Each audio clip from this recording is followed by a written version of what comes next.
उनके सर के बाल बहुत ज्यादा गिर रहे हैं, इसके लिए कुछ बताएं। देखिए, जिनके भी सर के बाल गिर रहे हैं वो कलौंजी का तेल, जैतून का तेल और कोपरे का तेल और फिनोग्रीक ऑयल यानी मेथी दाने का तेल, इसको हम वजन ले लें।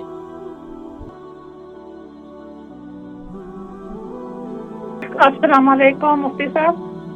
वालेकुम सलाम रहमतुल्लाहि व बरकातुहू। जी माशाल्लाह। नाम उमर, वजन उम्र जो 23 है, 7 स्टोन।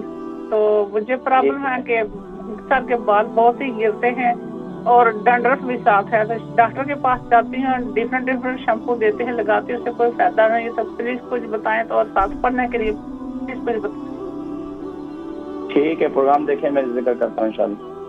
हमारी बहन थी, 23 सालों की उम्र है और जो है उनके सर के बाल बहुत ज्यादा गिर रहे हैं और बहुत ज्यादा जो है क्या नाम है गिर रहे हैं, इसके लिए कुछ बताएं। देखें कि अगर सर के बाल बहुत ज्यादा गिर रहे हैं, जैसे कि मैंने अभी पिछली दफा भी अभी पूरा एक बतलाया कि जिनके भी सर के बाल गिर रहे हैं वो कलौंजी का तेल, जैतून का तेल और कोपरे का तेल और फिनोग्रीक ऑयल यानी मेथी दाने का तेल, इसको हम वजन ले लें, इसको पाबंदी से सर पर लगाएं तो इंशाल्लाह आपके सर के बाल जो है गिरना बंद हो जाएंगे।